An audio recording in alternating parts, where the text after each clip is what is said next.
ये डॉक्टर अर्चना हैं, नोएडा में रहती हैं। एक एफआईआर कराने के लिए वह इन दोनों उस पुलिस अफसर के दरवाजे पर दस्तक देती फिर रही हैं। कहने को तो योगी राज में महिला उत्थान के लिए ढेर सारे नारे गढ़े गए हैं, ढेर सारी बातें कही जाती हैं, ढेर सारी मुहिम चलाई जाती है, लेकिन घरेलू हिंसा की शिकार इस अकेली औरत को न्याय मिलना तो दूर, उनकी शिकायत तक दर्ज नहीं हो पा रही है। डॉक्टर अर्चना को उनके पति ने पीटा। पर्दा टांगने वाली राड से इनके हाथ पर ऐसा मारा कि हड्डी फ्रैक्चर हो गई। हड्डी जोड़ने के लिए इनके हाथ में राड डाला गया है। इन्हें इनके मकान से भी बेदखल कर दिया गया है, उस मकान से जिसके निर्माण में इनका पैसा लगा है। मकान के कागजात में इनका नाम है, पर अब ये उस मकान से बेदखल हैं। डॉक्टर अर्चना 2 छोटे छोटे बच्चों को लेकर अपने माँ पिता के साथ रहती हैं। इनका साफ साफ आरोप है कि नोएडा पुलिस रिश्वतखोर है। पति ने पैसे खिला दिए हैं, इसलिए पुलिस वाले एफआईआर नहीं लिख रहे हैं। आइए अर्चना के मुँह से सुनते हैं उनकी कहानी। डॉक्टर अर्चना मेरे साथ हैं और हम लोग 2 बार मिले हैं, दोनों बार पुलिस अधिकारियों के सामने मिले हैं। ये अपने किसी काम से गई थी, मैं अपने किसी मित्र के साथ गया हुआ था। डॉक्टर अर्चना जी, नोएडा पुलिस के बारे में आपके ख्याल क्या है? सर, मेरा तो यही कहना है नोएडा पुलिस के बारे में कि जब से कमिश्नरेट बना है ग्रेटर नोएडा या नोएडा में कोई लॉ एंड ऑर्डर नहीं रह गया है। मेरे साथ इतनी घरेलू हिंसा हुई है कि जून के महीने में मेरे पति ने मेरा मार के बायां हाथ तोड़ दिया है, हाथ में रॉड डल गई है।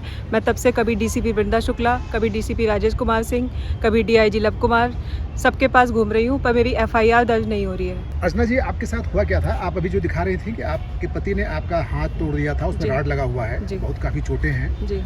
और इस सिंपल एक महिला उत्थान की बात योगी सरकार करती है और यूपी की पुलिस करती है, नोएडा पुलिस करती है, लेकिन एक महिला जिसे उसे घरेलू हिंसा का सामना करना पड़ा, उसका हाथ तोड़ दिया गया, हड्डी टूटी हुई है, फ्रैक्चर है, और आप रिपोर्ट नहीं लिखा पाई? नहीं, मैं पिछले अगस्त 2020 से सभी पुलिस ऑफिसर्स के पास जा चुकी हूँ, पर आज तक मैं उसमें रिपोर्ट नहीं लिखा पाई। वो बार बार बोलते हैं कि इंक्वायरी करा रहे हैं, लेकिन आज तक किसी भी इंक्वायरी ऑफिसर ने ना तो मुझसे बात की है कि आपके साथ क्या हुआ है, फिर वो कैसे इंक्वायरी रिपोर्ट लगा देते हैं मुझे नहीं मालूम। आपका साफ साफ आरोप है कि आपके पति ने नोएडा पुलिस को रिश्वत दी है, ऐसा क्या आपका आरोप? उस आरोप पे कायम है आप? जी बिल्कुल, मैं उस आरोप पे बिल्कुल कायम हूँ। अगर रिश्वत नहीं दी होती तो इतने भागने दौड़ने के बाद मेरी एक एफआईआर तक नहीं लिखी जाती है, जबकि मेरे अगेंस्ट एक झूठी एफआईआर उस डेट में हो जाती है जिस डेट में मैं अपने सास ससुर से मिली ही नहीं, दरवाजे ही नहीं खोले, और उनकी एफआईआर में कहीं भी ये घटना नहीं है कि मेरे उनके साथ मारपीट हुई, पर फिर भी मेरे साथ ऊपर मारपीट की एफआईआर कर दी जाती है। तो ये तो मेरी समझ से बहुत दूर की बात है। आपसे एक पत्रकार की भी मुलाकात हुई जिसने कहा कि सीपी से उसके बड़े अच्छे संबंध हैं, मुकदमा दर्ज हो जाएगा जी। और उसने मैसेज भी भेजा था आपके सामने जी, वो भी शायद नहीं करा पाए एफआईआर जी, वो भी नहीं करा पाए। मैं आज विधायक श्री धीरेन्द्र जी से भी मिली, उसके पहले मैं जितने भी जहाँ भी जा सकती हूँ, जिससे भी मदद की गुहार लगा सकती हूँ, मैं सब जगह लगा कर थक गई हूँ, पर मेरी एफआईआर क्या, मेरी कोई सुनवाई भी नहीं हो पा रही। आपके हाथ में लंबा फ्रैक्चर है, स्टील पड़ा हुआ है, रॉड पड़ा है और उसके टाँके हैं और चेहरे पे और सबके डॉक्यूमेंट्स हैं, लेकिन इसके बावजूद भी जो है एक जो सबसे प्राथमिक काम होता है पुलिस का कि गलत हो या सही हो एफआईआर तो दर्ज कर लीजिए जी।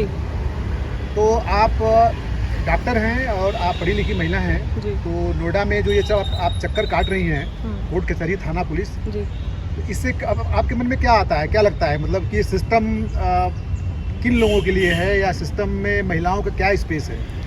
सर, मुझे लगता है कि अभी कुछ दिन पहले एक सीनियर जज रिटायर्ड हुए थे सुप्रीम कोर्ट से, उन्होंने कहा था कि अगर आप न्याय की उम्मीद करते हैं तो तब कीजिए जब आपकी जेब में पैसा हो, अगर आपकी जेब में पैसा नहीं है तो आप न्याय की उम्मीद करना छोड़ दीजिए। तो लगता है जब इतने बड़े जज ने इतनी बड़ी बात कही है तो शायद सही ही कही होगी। योगी जी ने कितने सारे मिशन शक्ति, महिला सुरक्षा के लिए बहुत सारी स्कीम चलाई हैं, पर मुझे नहीं लगता कि योगी जी की स्कीम कहीं से कहीं तक भी कारगर है। वो सिर्फ ऊपरी लेवल पर दिखावे के लिए है, सच में इनका कोई फ़ायदा नहीं है। निचले लेवल पर थाना अध्यक्ष, निचले छोटे ऑफिसर्स इनको बिल्कुल कुछ नहीं करते हैं। इनफैक्ट योगी जी ने एक जो ऐप चलाई थी जन सुनवाई, उस पर भी कंप्लेंट जो लिखी जाती है उनका निस्तारण बिना कंप्लेनेंट से बात किए निचले लेवल पर घर में बैठे बैठे पुलिस ऑफिसर कर देते हैं, कंप्लेनेंट से बात ही नहीं करते हैं। लेकिन उनमें कोई भी जांच का ये तरीका नहीं है कि जो उन्होंने निस्तारण पे आख्या लगाई है वो सही लगाई है कि गलत। सिर्फ एक फॉर्मेलिटी के लिए वो ऐप चलाई जा रही है, सारे मिशन चलाए जा रहे हैं, पर वो कहीं से कहीं तक भी कारगर नहीं है। आप यहाँ पे किन किन पुलिस अधिकारियों से मिली हैं नोएडा में अपने केस दर्ज करने के लिए? मैं सबसे पहले एसएचओ बीटा 2 से मिली, जब वहाँ से एसएचओ बीटा 2 से सुजीत उपाध्याय जी से मिली। उसके बाद डीसीपी वृंदा शुक्ला से मिली जो महिला सुरक्षा है। जब वहाँ से मेरा कुछ काम नहीं बना तो मैं उसके बाद डीसीपी राजेश कुमार सिंह जी से भी मिली। मैंने कमिश्नर श्री आलोक सिंह जी से भी मिलने की कोशिश की। उसके बाद मैं लव कुमार जी जो एडिशनल सीपी हैं लॉ एंड ऑर्डर, उनसे भी मिली, पर मेरी कहीं से कहीं तक कोई सुनवाई नहीं हुई। क्या आपको लगता है कि आपका एफआईआर दर्ज हो जाएगा? मतलब आप क्या अभी उम्मीद बची है अभी या आप ऐसे ही मैं घूमती तो रहेंगी? लड़ते लड़ते थक चुकी हूँ। मुझे नहीं लगता कि मैं अपनी एक एफआईआर अब दर्ज करा पाऊँगी। या तो मुझे इस मारपीट के साथ इसको बर्दाश्त करके घर में बैठना पड़ेगा, या फिर अब ये है कि मैं कोर्ट का दरवाज़ा खटखटाऊँ, जिसमें कि सालों लग जाएंगे। तब तक तो शायद मेरी न्याय मांगने की उम्मीद और ताकत दोनों ही खत्म हो जाए। आपने ट्विटर पे भी शायद कैंपेन चलाया था, जो है कुछ आपने ट्वीट किया था, उस ट्वीट का भी कुछ रिस्पांस मिला? जी, मैंने ट्विटर पे भी कंप्लेंट डाली थी। मैंने जिसमें कि Noida police, CP, DCP, UP police, UP DGP सभी को टैग किया था, पर मुझे उस पे भी कोई रिस्पॉन्स नहीं मिला। ट्विटर पे